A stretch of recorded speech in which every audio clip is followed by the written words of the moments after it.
Maybe it's the introvert in me, the social anxiety, but no matter how many lessons I've taught over the years, I always feel nervous going into that first meeting, the first lesson with a new student, especially if it's a transfer student. If you feel that way too, don't despair. Let's go into that first lesson cool and confident. Hey, I'm Phoenix and I'm the Tattooed Piano Teacher. And in this video, we're gonna go over exactly what you wanna include in a first lesson with a transfer student, give you some very specific ideas of what to do, what to say, and then we're gonna talk about what not to do.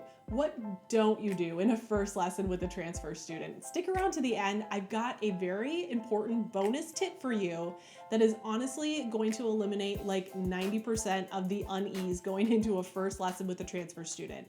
So first of all, what do I mean by transfer student? I'm talking about you sign up a new student to come take lessons with you, but they're not a true beginner. They've taken lessons with somebody else before. So we're actually gonna start with what not to do. So here's how I'm gonna phrase this. What is not your mission in the first lesson with the transfer student? And then in a moment, we're gonna talk about what is your mission. Okay, so what's not your mission? It is not your mission to correct. That student's gonna come in and play something for you. They're gonna play something they've been working on, something they're proud of, something they've already graduated, probably with their past teacher. You are not going to fix a thing. Not a thing in that first lesson. Why not? Well, they're nervous too. And they are gonna remember every moment of this first lesson. It's gonna shape their entire piano journey with you. You truly want them to walk back out that door feeling like they did a good job. Because remember, you're trying to do a good job. They are 100 times more trying to do a good job. They want to impress you. They want to prove that their hard work the past few years has brought them someplace. You don't know their personality yet. So you could correct just the smallest thing in the kindest way, and it might crush them. So just don't do it on that first lesson. The second thing that is not your mission on the first lesson with a transfer student is to criticize.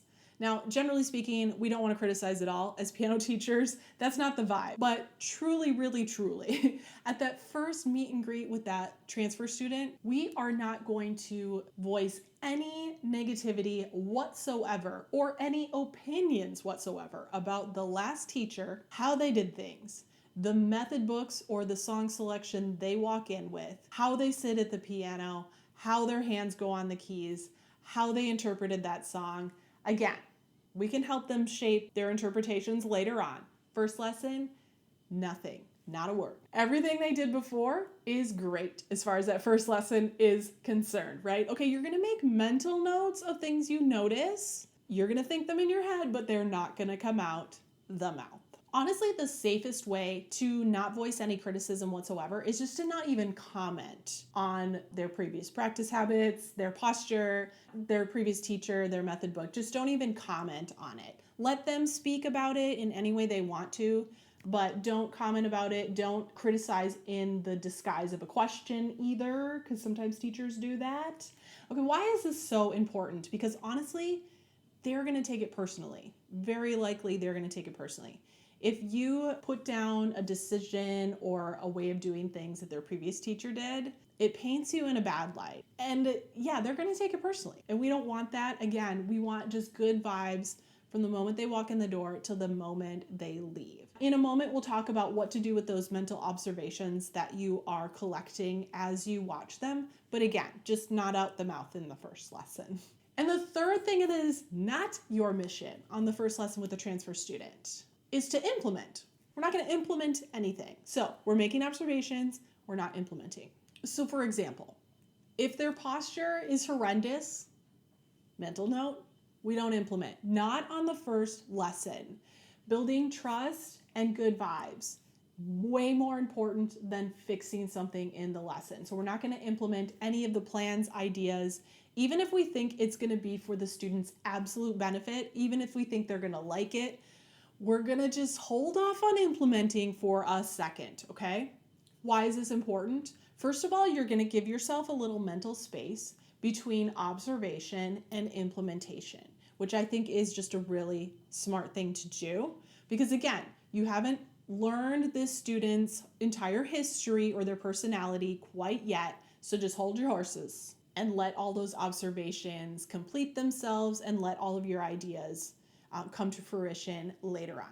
All right, now what is your mission during the first lesson? So basically, so far you've got your mouth shut. You're not talking about anything. So what are you actually gonna do in the first lesson? Well, mission number one is to welcome the student. They need to feel welcome. Now, maybe you're just a natural hospitable person. Maybe you have dinner guests over all the time. Maybe you're really good at making people feel welcome in your home. If that doesn't come naturally to you, I'm in that boat with you. So we need to be really conscious. Think about the last time that you went to a new place. Like maybe you were meeting a friend at a new coffee shop in a part of town you've never been to. And you're like, you get there and you're like, okay, where do I park? Can I park here? And then you're like, wait, is it this entrance or that entrance? You know, like those feelings that just like make it kind of an uneasy situation. As many of those things as we can eliminate, we want to do that. So from the moment that they pull up to the studio, you can even let them know like where to park, where to come in before they even get there, so that they're going to be coming there feeling really confident. And if they have social anxiety, like some of us do, they're going to really appreciate that. And then even if you have a lesson before them, just make sure that you're watching for them, that they are welcomed through the door, that they're not like knocking, ringing doorbells. Just be there, your face, the first thing they see, your smile, your wave, come on in, calling them out by name. And then from the moment they walk in, make sure that they know where to sit, because students will not naturally sit down on the piano bench usually. They need to know that that's their seat, or sometimes it could be more comfortable to not even start at the bench. Sometimes it's just more comfortable because they're gonna feel in the spotlight as soon as they sit down on the bench. So it's totally okay to like start over on the chairs or the couch or whatever. And then make sure parents know what to do. Do you want them to stay? If so, where can they sit? You know, just let everybody know. If you want them to take their shoes off, let them know, because they're probably wondering as they walk in the door, can I keep my shoes on? Do I take them off? So just ease all of those tensions. Just think about you entering a home for the first time. What questions would you have? Answer those questions before they even have a chance to think them. What I try to ask myself is, how can I make them feel like this is the place for them? Like they have found their place. I mean, they don't have to feel at home. It's not their home. But both the students and the parents should have an immediate feeling of, we've come to the right place. Your second mission on the first lesson with the transfer student is to connect. So don't worry about getting right down to business. I know that we want to like show the parents that like we can get a lot done in the lessons, it's worth their money, but honestly, it's worth the time to build a little bit of connection and trust before you even probably make it over to the piano. So ask some age-appropriate questions. And with an introverted student, it might be a little harder to tell if you're making a connection, but just trust that you are. Try to find common ground. You can talk to some of your other students, or if you have kids that are the same age as the transfer student who is coming, find out what's the latest cool movie they're all into. What song are they all singing? What's going on at school? Is there like a break coming up that you can talk about? Do they all like to go to the beach at that time? Ask about that. You know, like just find some way to connect with that kiddo before they're asked to play something on the keys, and they'll automatically feel a little more at ease. Ooh, pets is always a good one. Pets is a safe one. If they have a pet and you have the same pet, automatic besties.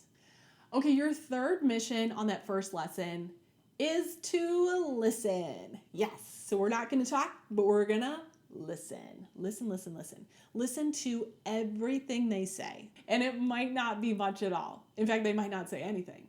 But if they try to say anything, oh, please listen. Because they're giving you information about who they are and what they love, and that's the information you want. Listen to every note they play.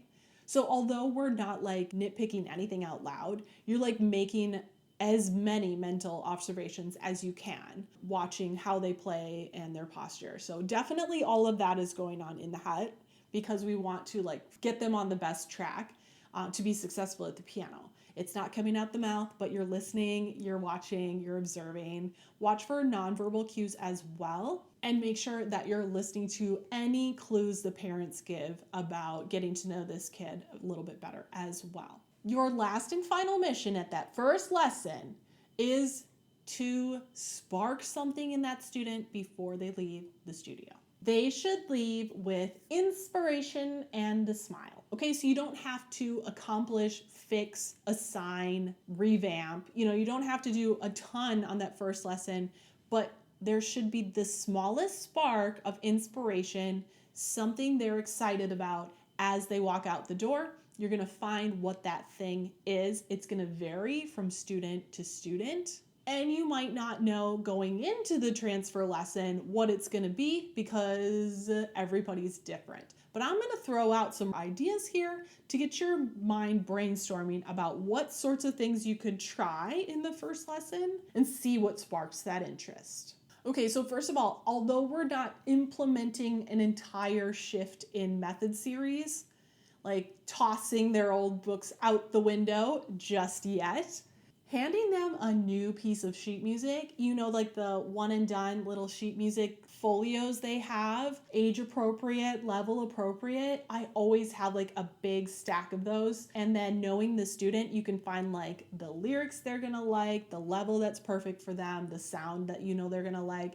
And something about that is just like even more exciting than getting a new book. I don't know, students just love getting that new little sheet music. Similarly, like a new supplemental book or a new method book, don't throw their old one out just yet, but add on with a new one because new is exciting. So you could like show them a book and be like, hey, do you like the look of this? Look, here's a picture, here's the title, here's what this song sounds like. Does that kind of sound interesting to you? Yeah? Okay, I'm gonna give you this book. It's my gift to you because you're coming to your first lesson. I want you to just keep this book, write your name in it, and just have some fun with it. You could also give them like an improvisation or a rote assignment. Either we improv something a little bit that's simple enough that they're going to remember how to play it at home and they can keep working on it. Or be like, hey, what's your favorite song? Let's figure out the melody together. And then if they're into it, like when you try to ask them something, but they're still trying to figure out the next note, like you can't tear them away from that project. Be like, okay, great. See how much you can figure out at home. Maybe a short composition project that you start together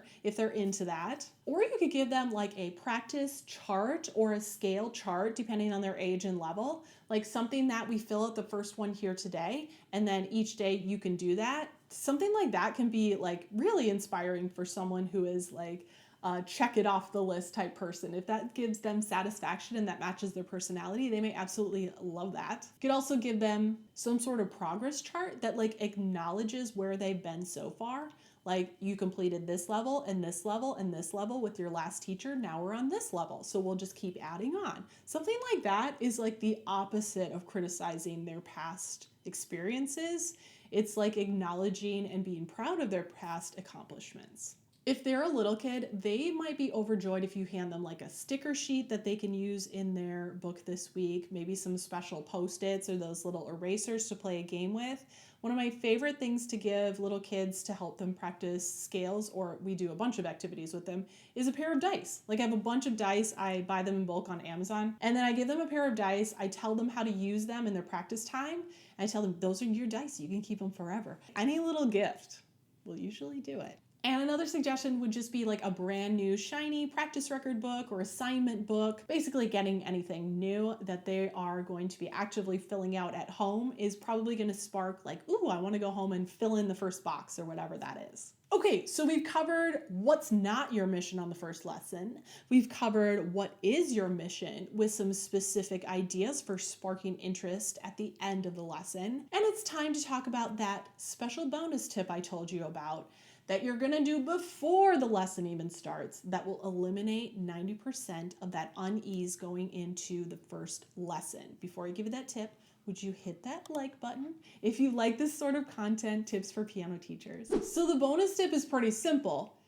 You need to ask a lot of questions before we get to the lesson. Whether it's through an email with the parents, a phone call, or a Zoom call before the lesson begins, ask questions. And I'm not talking about the typical, like, do you have a piano at home? How old is the student? I'm talking about going deeper. So like talk to the parent about the previous teacher. How long did they take lessons with them? If they'll give you the previous teacher's name, sometimes that can be helpful too because you might even know who it is. What method book did they use? what did they like about piano lessons? That's a really kind way to get into like, why did you not like your previous teacher? Without saying, why did you not like your previous teacher? You can ask, what was the child's favorite thing about lessons with the other teacher? And then you can ask, what was their least favorite part of the experience?